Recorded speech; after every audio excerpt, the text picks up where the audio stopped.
Por exemplo, mencionar o TikTok. Você falou que tá mandando bem demais o TikTok. Eu não tenho a prática de assistir o TikTok. E nem de produzir conteúdo pro TikTok. Mas já tô vendo que eu vou ter que me aprofundar sobre isso, porque é um caminho... A entrega é surreal. É isso. É surreal. Então, não dá pra parar. E isso é ótimo. A gente vê muita gente concursado, gente que trabalha sentado numa cadeira, num computador, que tá cansado de fazer a mesma coisa todo tempo. Meu irmão, ele poderia ser jogador de futebol, tinha tudo pra ser jogador de futebol, teve um problema grave na coluna e não conseguiu, ele era da base do Bahia. Fez ciência da computação, largou, fez contabilidade e hoje é concursado. E ele sempre fala pra mim dessa certa frustração por não fazer aquilo que ele almejava quando era moleque. E botei ele pra comentar o último jogo, lá no canal, contra o Vasco. O Bahia tomou 1-0, era pra todo mundo tá puto. Quente, valeu. Rafa, tamo junto. Era pra todo mundo tá puto e ele tava felizaço, sacou? Porque a gente tá comentando o jogo do nosso time do coração. Sabe? Uma parada que até hoje eu fico pensando quão privilegiado a gente é, né? Então, essa estagnação faz mal, essa estagnação cansa, essa estagnação causa problemas na sociedade atual. Então, tá sempre se mudando, se moldando, se adequando, ouvindo, aprendendo, pedindo desculpas, né? Sendo agredido e voltando mais forte. É importante demais. Pô, tu me deu um gancho pra levantar outro tema aqui. Cara, praticamente todos os colegas que eu conheço que produzem conteúdo, independente do nosso nicho de Vasco, produz conteúdo pra internet. A maioria eu conheço que a cabeça tá zoada, ou já zoou em algum momento, e eu percebo que quem não zoou vai zoar uma hora. Uhum. Porque eu acho que ninguém foi programado pra ter essa exposição 24 horas. Sim. Às vezes a gente é criticado, porque, por exemplo, tem casos que o cara realmente faz uma grande besteira e Sim. é natural a pessoa ser criticada. Mas às vezes você sofre algum xingamento por coisas que você nem fez, ou simplesmente por xingar mesmo. Ou opinião. Opinião. Que, enfim, todo mundo tem, né? O Juninho, a gente bateu um papo semana passada e a gente falando sobre essa questão da polarização hoje, que eu acho muito maluco. O cara é muito assim, vamos supor, o cara gosta do Lula. Aí, de repente, ele era fã de uma banda e no meio do caminho ele descobre que o cara votou no Bolsonaro. Aí ele, não assisto mais esse cara é um comédia. E para de acompanhar o cara só pela opção política dele.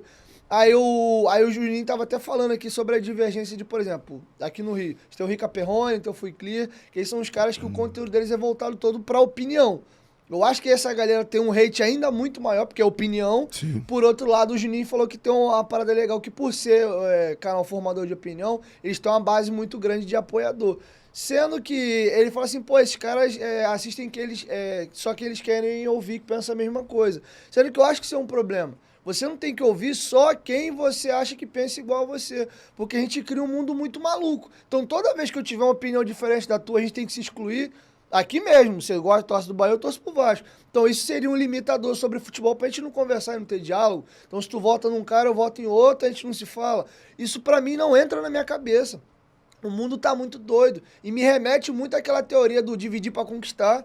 Cada vez mais as pessoas nas suas bolinhas. E voltando pro nicho da gente, é muito bom o torcedor que ficava agoniado há uns anos atrás de caraca, irmão, eu amo o Bahia ou eu amo o Vasco. Eu fico desesperado num programa de 2 horas pra ver 2, 3 minutos. Às vezes o cara tá falando groselha, porque o cara não entende e é natural. São 20 clubes na Série A, mais alguns relevantes na Série B, pro cara saber o que acontece em todos os clubes. De uma certa forma é até complicado pro apresentador ali ter profundidade em todos os clubes.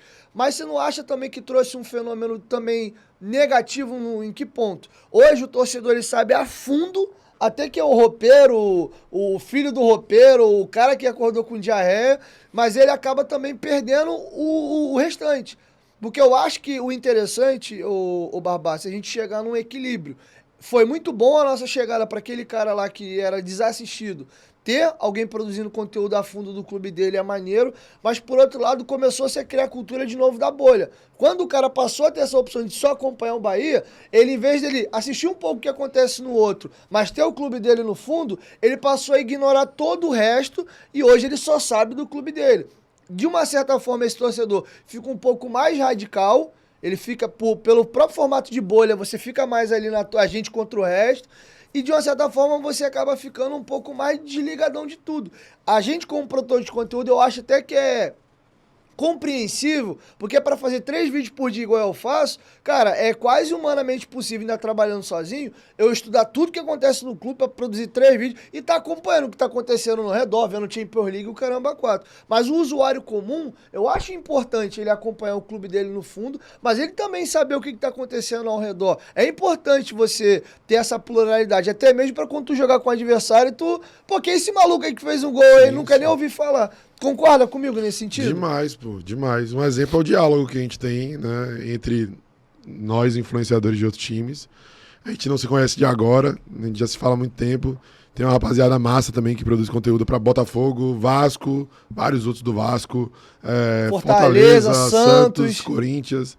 E sempre as coisas acabam funcionando melhor quando existe, de certa maneira, a gente trocou muita união. informação, patrocínio. E vou te falar, você... e especificamente o TF também, ajudou muita gente, Sou Mais Bahia, a entender que dava para intensificar, dava para fazer mais vídeo, dava para entregar mais, mesmo com pouco, né? Então, isso foi muito importante no processo de evolução do Sou Mais Bahia, e isso é importante para qualquer um, né? Você não cresce sozinho, você não aprende sozinho, é impossível. Você tem que ter outras pessoas, você tem que ter referências, você tem que ter referências positivas e negativas para saber o que fazer de certo, o que não fazer de errado. Então, enfim, isso daí também ajudou demais. Ó, em cima desse gancho aí, olha como é importante essa questão da gente andar junto e procurar trocar no meio da gente aqui, todo mundo que é influenciador.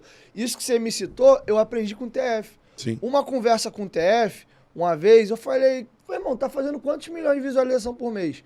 Na época, acho que foi 2020, ele tava fazendo 2.800. Eu falei, caramba. É só ter lógica. O meu canal era maior que o dele e a torcida do Vasco é bem maior que a torcida do Botafogo. Falei, se ele tá fazendo e eu tava fazendo 2,5, falei, alguma coisa não tá batendo. Outro tá num nível muito... Sim. A torcida do Botafogo inteira tá comendo teu bolo lá, ou o meu podia estar um pouco melhor. Aí eu fiz a seguinte pergunta, eu falei, tu faz quantos vídeos por dia? Ele, 3. Aí eu falei, faz sentido. Aí eu falei, eu tava fazendo 2. Foi numa conversa nós dois. E TF é um exemplo massa, que ele era a mídia tradicional. Sim, entrevistava à beira de campo, verdade, né? Verdade, jornalista raiz, o pai também é. E depois ele veio fazer justamente por isso. O Botafogo jogado na mídia, ele, jornalista competentíssimo demais. Ele foi fazer o trabalho dele. Então, até um abraço pro TF aí, é um cara que a gente gosta muito. E foi numa conversa dessa que eu falei, opa, vou fazer 3. E aí, no mês seguinte, foi para 3 milhões e pouco. Então, é importante essa troca. Troca essa que eu comecei a passar para terceiros e eu replico hoje aqui no podcast. A gente faz 3 vídeos por dia. Com o Mário eu descobri a questão da notificação, só 3 por dia no intervalo de 24 horas. Essas trocas é importante, a questão dos anúncios durante o vídeo. Tudo isso foram conversas batendo um com o outro. Isso aí eu aprendi com o Flazoeiro. A questão do anúncio durante o vídeo, que faz uma diferença muito grande no AdSense. Então é importante essa junção. E aí, se a gente volta para o início nesse passo que a gente deu aqui se o cara vota no Lula, outro no Bolsonaro, ou o cara é baiano, eu sou vascaíno, a gente começa cada um se empurrar para um lado, não tem essa troca, a gente não cresce junto e a gente não melhora o todo.